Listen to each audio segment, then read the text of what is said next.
नमस्कार विद्यार्थी मित्रांनो. आज आपण इयत्ता 10वी भूगोल या पुस्तकातील क्षेत्रभेट हा पाठ अभ्यासणार आहोत. क्षेत्रभेट ही भूगोल विषयासाठी अत्यंत महत्त्वाची अभ्यास पद्धती आहे. म्हणूनच उस्मानाबाद जिल्ह्यातील विद्यार्थी आणि शाळेतील शिक्षक नळदुर्गपासून रायगड जिल्ह्यातील अलिबाग येथे क्षेत्रभेटीसाठी निघालेले आहेत. या क्षेत्रभेटीचे संपूर्ण नियोजन विद्यार्थ्यांनी शिक्षकांच्या मार्गदर्शनानुसार केलेले आहे. हे नियोजन करत असताना त्यांना काय पूर्वतयारी करावी लागली, कोणते उपयुक्त साहित्य घ्यावे लागले, कोणती खबरदारी घ्यावी लागली, या साऱ्याचा अभ्यास आपण आज या पाठात करणार आहोत. विद्यार्थी नळदुर्ग ते अलिबाग या प्रवासादरम्यान भूरचना, मृदा, वनस्पती व वस्त्यांमध्ये दिसणारे बदल कसे अनुभवतात या सर्वांची आपण माहिती घेऊयात. क्षेत्रभेटीचा मुख्य उद्देश भौगोलिक स्थिती जाणून घेणे. म्हणजे एखाद्या ठिकाणी प्रत्यक्षात जाऊन तेथील भौगोलिक स्थिती जाणून घ्यायची हा क्षेत्रभेटीचा मुख्य उद्देश असतो. क्षेत्रभेटीच्या वेळी प्राकृतिक आणि सांस्कृतिक घटकांचे निरीक्षण केले जाते. यामध्ये प्राकृतिक घटक हवामान, पर्जन्यमान, मानवी वस्त्या, लोकसंख्या, घरांचे प्रकार, लोकांचे व्यवसाय, पीकपद्धती, महत्त्वाची ऐतिहासिक ठिकाणे, पर्यावरणीय समस्या, नद्या, पर्वत, डोंगर, समुद्र इत्यादी घटकांचे निरीक्षण केले जाते. क्षेत्रभेटीचे महत्त्व व आवश्यकता. भौगोलिक संकल्पनांचा आणि घटकांचा प्रत्यक्ष अनुभव आपल्याला क्षेत्रभेटीच्या माध्यमातून घेता येतो.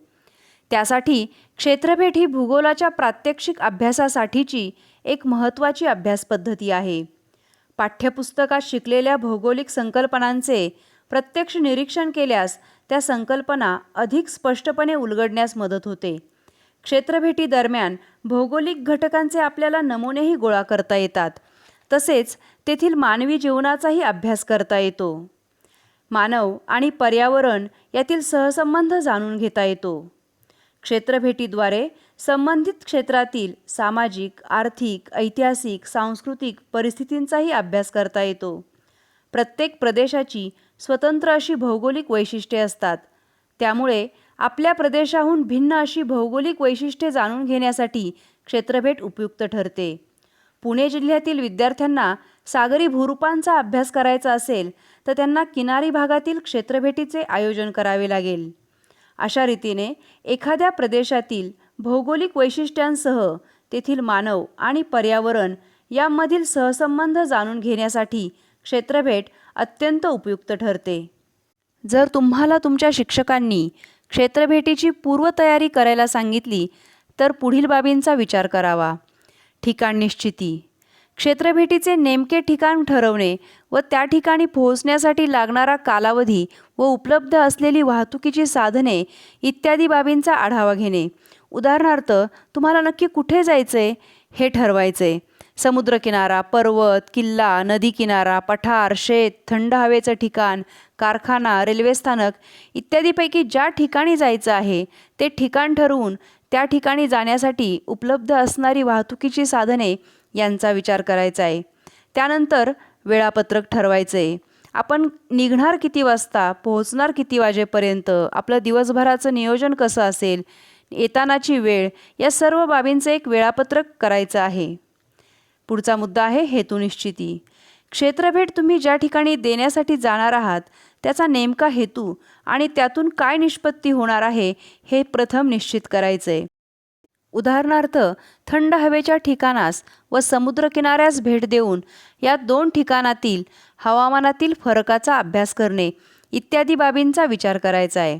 अत्यावश्यक कागदपत्रांची पूर्तता. क्षेत्रभेटीसाठी अत्यावश्यक नकाशे, महत्त्वाची माहिती, परवानगीपत्रे इत्यादी बाबींचं संकलन करायचे. उदाहरणार्थ, एखाद्या कारखान्यास भेट देताना कारखान्याच्या मालकाने व व्यवस्थापकाने दिलेले परवानगीपत्र इत्यादी बाबी लक्षात घ्यायच्या आहेत. प्रश्नावली निर्मिती. क्षेत्रभेटीच्या हेतूनुसार व निवडलेल्या ठिकाणानुसार प्रश्नावली तयार करायची आहे. उदाहरणार्थ, तुम्हाला कारखान्याला भेट द्यायची असेल तर त्या स्वरूपात प्रश्न आपले तयार करायला हवेत. शेतास भेट देताना शेतकऱ्याकडून माहिती मिळवण्यासाठी त्या पद्धतीची प्रश्नावली तयार करायला हवी. इत्यादी बाबींचा आपण क्षेत्रभेटीला जाताना विचार करायचा आहे. क्षेत्रभेटीसाठी उपयुक्त साहित्य. महत्त्वाची माहिती नोंद करण्यासाठी नोंदवही, छायाचित्रे घेण्यासाठी कॅमेरा, दूरवरील गोष्टी मोठ्या करून पाहण्यासाठी दुर्बीण, स्थानाच्या दिशा निश्चितीसाठी होकायंत्र व सखोल अभ्यासासाठी नकाशे, क्षेत्रभेटीच्या हेतूनुसार व ठिकाणानुसार प्रश्नावली, पेन, पेन्सिल, मोजपट्टी, टेप, खाऊचा डबा, पाणी, क्षेत्रातील पाण्याचे, मातीचे, कचऱ्याचे, वनस्पतींचे, दगडांचे नमुने गोळा करण्यासाठी कागदी पिशव्या अथवा बंद झाकणाचे डबे, याशिवाय टोपी, पाण्याची बाटली, प्रथमोपचार पेटी इत्यादी. क्षेत्रभेटीला जाण्यापूर्वी आणि क्षेत्रभेटी दरम्यान माहिती मिळविण्याचे स्रोत पुढीलप्रमाणे. म्हणजे प्रत्यक्ष क्षेत्रभेट ज्यावेळी आपल्याला करायची असते त्यावेळी पुढील घटकांकडून आपण माहिती घ्यायची आणि मग क्षेत्रभेट करायची. शिक्षकांकडून शिक्षकांचे मार्गदर्शन घेऊन क्षेत्रभेटीच्या हेतूनुसार प्रश्नावली तयार करायची. निरीक्षणातून इंटरनेट आणि पुस्तकाच्या माध्यमातून क्षेत्रभेटीच्या ठिकाणची जास्तीत जास्त माहिती मिळवून क्षेत्रभेटी दरम्यान निरीक्षणातून माहिती घ्यायची. स्थानिक लोकांशी चर्चा करून क्षेत्रभेटीच्या ठिकाणचे स्थानिक जाणकार आणि अभ्यासू व्यक्ती तसेच गाईड यांची मुलाखत घेऊन वैध माहिती मिळवायची. महत्त्वाच्या ठिकाणी सरकारच्या पुरातत्व किंवा अन्य संबंधित विभागांकडून त्या ठिकाणची माहिती देणारे फलक लावलेले असतात, या फलकांवरची सुद्धा माहिती घ्यायची. संबंधित कार्यालयामधून गावच्या ठिकाणी तलाठी कार्यालये आणि शहराच्या ठिकाणी तहसीलदार, जिल्हाधिकारी कार्यालये येथून संबंधित ठिकाणाची तपशीलवार माहिती घ्यायची. ठिकाणचा नकाशा उपलब्ध करून त्या ठिकाणची अधिक माहिती घ्यायची, जेणेकरून आपल्याला क्षेत्रभेटी दरम्यान कोणतीही अडचण येणार नाही. क्षेत्रभेटी दरम्यान घ्यावयाची काळजी. सर्वात महत्त्वाचं म्हणजे निरीक्षणांची नोंद. आपण तिथे गेल्यानंतर जे जे निरीक्षण करू त्याची तत्काळ व तपशीलवार नोंद ठेवायची. सूचनांचे पालन. शिक्षकांनी दिलेल्या सूचनांचं पालन करायचं. अनोळखी आणि दुर्गम ठिकाणी एकटं जायचं नाही. पुढचा मुद्दा सखोल व अचूक माहिती मिळविणे. आपण ज्या उद्दिष्टाने जो हेतू ठेवून क्षेत्रभेट आयोजित केलेली आहे त्या ठिकाणची सखोल व अचूक माहिती घ्यायची. पुढचा मुद्दा आहे पर्यावरणाची काळजी. आपल्याकडून पर्यावरणाला नुकसान पोहोचणार नाही, तेथील मालमत्तेचे नुकसान होणार नाही, आपल्याकडून तिथे कचरा फेकला जाणार नाही, या सर्वांची काळजी घ्यायची. पुढचा मुद्दा आहे सुरक्षितता. क्षेत्रभेटी दरम्यान स्वतःची आणि इतरांची सुरक्षितता अतिशय महत्त्वाची असते. यासाठी ओळखपत्र, प्रथमोपचार पेटी, अत्यावश्यक दूरध्वनी क्रमांक हे सर्व सोबत ठेवायचं. क्षेत्रभेटी दरम्यान कचऱ्याचे व्यवस्थापन. ज्यावेळी आपण क्षेत्रभेटीला जात असतो तेव्हा तिथे आपल्याकडून कचरा होऊ शकतो, त्यावेळी त्या कचऱ्याचे व्यवस्थापन करणे अतिशय आवश्यक आहे.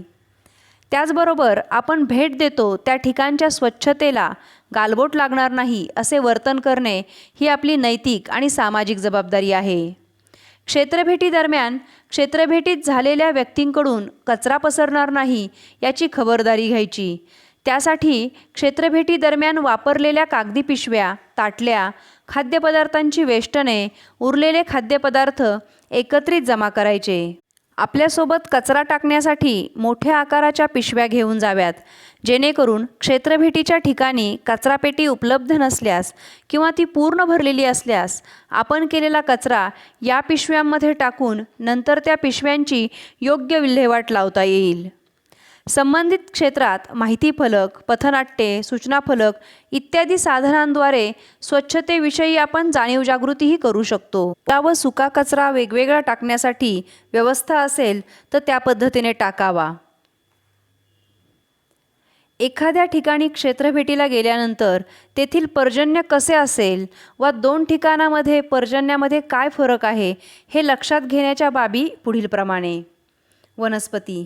पर्जन्यातील फरक वनस्पतींवरून समजतो, कारण कमी पर्जन्याच्या प्रदेशात बोर, बाभूळ, निवडुंग, काटेरी, खुरट्या वनस्पती आढळतात, तर मध्यम आणि जास्त पर्जन्य असलेल्या भागात मुख्यतः अंजन, वड, पिंपळ, जांभूळ, आंबा, साग, अर्जुन, चिंच, निलगिरी इत्यादी वृक्ष आढळतात.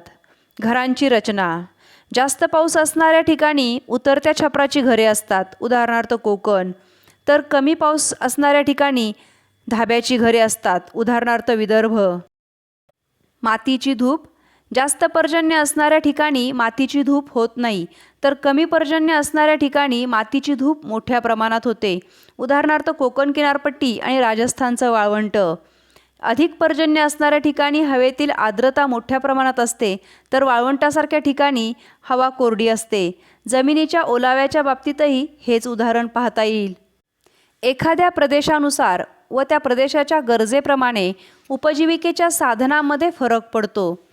एखाद्या प्रदेशामध्ये उपलब्ध असलेली नैसर्गिक साधनसंपत्ती, माती, पाऊस यानुसार तिथे कोणत्या प्रकारचा प्राथमिक व्यवसाय करायचा हे ठरत असतं. त्यानंतर त्यावर आधारित द्वितीयक व्यवसाय सुरू होत असतात. उदाहरणार्थ एखाद्या प्रदेशामध्ये ऊस लागवड करण्यासाठी जर योग्यता असेल तर तेथे ऊसावर प्रक्रिया करणारे कारखाने उभारण्याची गरज निर्माण होते. उदाहरणार्थ बारामती हा भाग, इथे ऊस मोठ्या प्रमाणात पिकतो, त्यामुळे तिथे ऊसाचे कारखानेही मोठ्या प्रमाणात आहेत. शेती हा प्राथमिक व्यवसाय, तेथील उत्पादनावर प्रक्रिया करणारे उद्योग हा द्वितीय व्यवसाय आणि त्यासंबंधित सेवा हा तृतीय व्यवसाय. याप्रमाणे प्रदेशानुसार आणि गरजेप्रमाणे लोकांच्या उपजीविकेच्या साधनांमध्ये फरक पडत असतो. देवराई. देवराई म्हणजे गावाच्या ठिकाणी देवाच्या नावाने राखलेलं जंगल. जेव्हा एखादी गोष्ट देवाची असते तेव्हा त्याला माणूस सहसा हात लावायला धजावत नाही. यामुळे जंगलातील जैवविविधता, वनस्पतींचं रक्षण आणि संवर्धन होतं. देवाच्या नावाने ओळखल्या जाणाऱ्या या जंगलामध्ये वनउपजाचा वापर केला जात नाही.